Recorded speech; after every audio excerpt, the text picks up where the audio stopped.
Barulah kita cerita horor, Wak.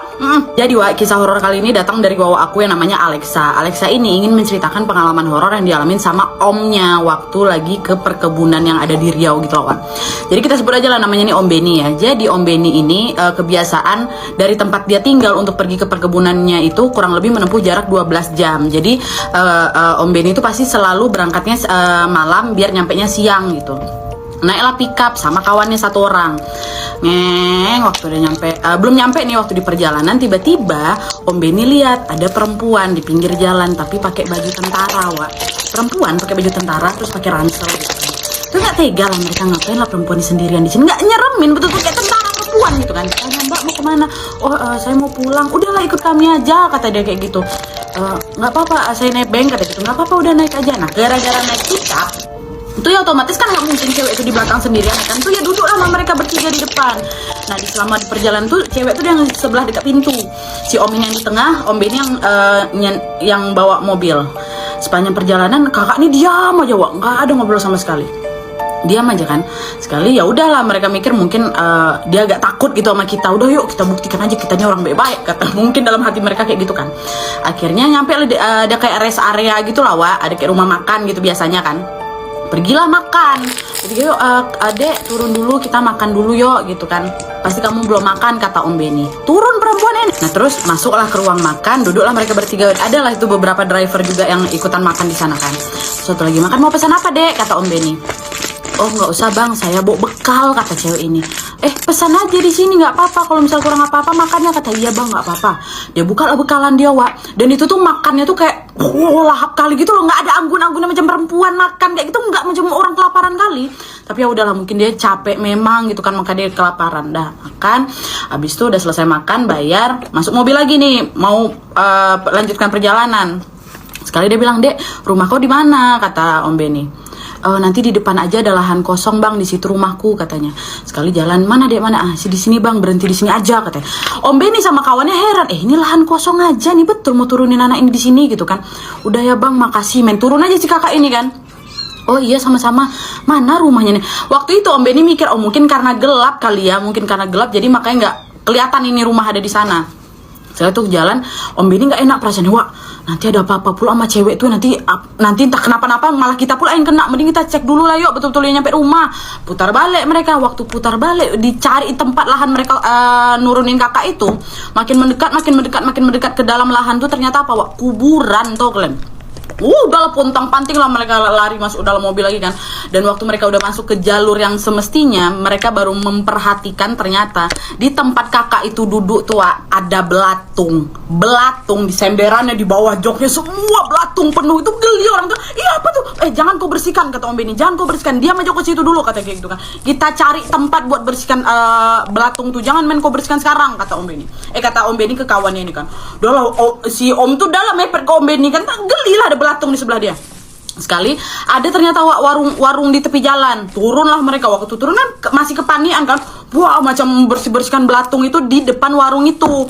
Terus sekali ibu-ibu penjaga warung ini mungkin nengok orang itu heboh-heboh, kalau kenapa pak, kata kayak gitu, ini ada belatung tadi, diceritain lah itu semuanya kan. Tuh kata ibu tuh, alah pak, udah biasa pak di sini pak, bapak ketemu tentara perempuan pakai ransel ya kan, kata iya bu, kata gitu. Iya pak, itu tuh sebenarnya kuntilanak pak, dia memang gatal, suka yang paling sering diganggunya siapa, laki-laki, nggak pernah perempuan diganggu pak, pasti ada aja, dan dia meninggalkan sisa belatung. Udah memang biasa pak kayak gitu, sabar aja ya pak ya, kata. Lagi-lagi gue dapet cerita yang lokasinya di rumah sakit. Untung aja pas baca ini gue udah keluar, gak dirawat lagi di rumah sakit. Ini ceritanya Kak Sin waktu dia setelah dioperasi di rumah sakit, dimana dia ngeliat berkali-kali sosok-sosok yang aneh di rumah sakit itu, dan juga nyelemin. Jadi ceritanya Kak Sin ini masuk rumah sakit untuk operasi di tangannya.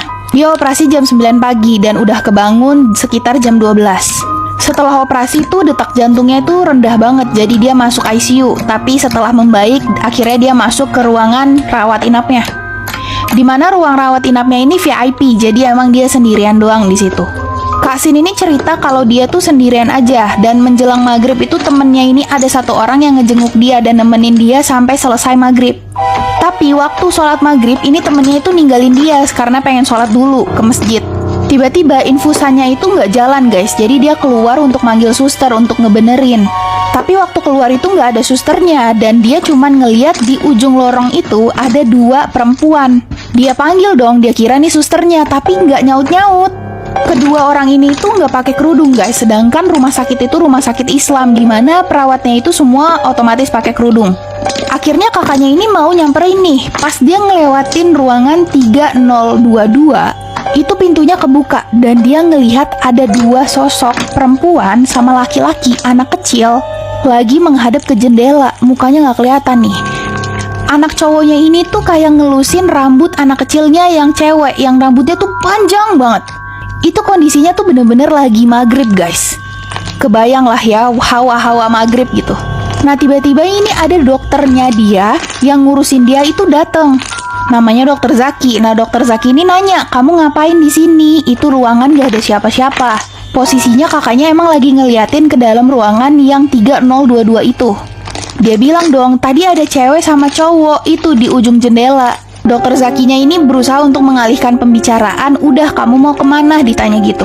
Mau manggil 2 suster itu yang nggak pakai kerudung. Dia nunjuk tuh ke arah susternya. Dokter Zaki bilang di sini nggak ada suster yang nggak pakai kerudung. Singkat cerita kakaknya dibawa ke dalam dan dibenerin infusnya. Terus ditinggal sama Dokter Zaki. Gak beberapa lama nih ada seorang suster yang masuk ke dalam mau ngasih makanan karena emang itu udah jadwal makan. Tapi ada yang aneh sama suster yang masuk ini. Muka dia tuh kayak marah, sinis tatapannya dan pucet. Dan setelah dia ngasih makanannya ke kakaknya bilang makasih. Tapi dia nggak jawab apa-apa, cuma ngeliatin lalu pergi. Gak beberapa lama kemudian ada suster lain yang masuk dan nganterin makan malamnya. Heran dong dia, lah tadi siapa yang nganterin? Dia sampai berdebat sama susternya. Singkat cerita temennya udah pulang dan dia sendirian tuh di kamarnya. Dia nyalain TV dan dia buka hordeng. Dan ketika dia buka hordengnya di ujung gedung itu, dia ngeliat ada seorang wanita. Mukanya tuh serem banget dan penuh darah. Rambutnya tuh pendek seleher. Dia kaget dan langsung ditutup lagi itu hordengnya. Gak beberapa lama dia ngedenger ada suara ketukan-ketukan dari jendelanya. Dan juga ada suara nangis gitu dari samping jendelanya. Padahal dia ini ada di lantai 3, gak mungkin ada orang yang berdiri di samping jendelanya di luar lagi. Pokoknya dia berusaha untuk mengabaikan itu semua sampai-sampai dia nangis. Gak kuat gitu. Singkat cerita jam 11 dia masih belum bisa tidur. Nah dia iseng nih, dia ngintip di depan pintu kamarnya. Itu kan ada kayak kaca gitu yang buat ngintip ke depan. Dan ketika dia ngelihat ke depan itu langsung kamar 3018. Di situ ada perempuan yang kayak lagi nyarin gitu loh, yang kayak gitu sambil nangis tapi bersenandung ya, bukan nyarin namanya. Udah tuh, untuk malam itu mamanya itu datang sama tetehnya. Tetehnya baca-bacain lah tuh ayat-ayat Al-Quran, semuanya dia bacain. Sampai akhirnya dia tidur dengan tenang. Tapi malam itu dia mimpi buruk lagi guys, yang ngebuat dia kebangun. Karena ada tantenya akhirnya dibaca-baca lagi tuh ayat-ayat Al-Quran. Dan alhamdulillahnya setelah itu dia udah gak ada diganggu lagi. Cuma malam pertama aja dia nginep di situ digangguin. 3 hari kemudian alhamdulillahnya gak ada. Lancar aja gitu.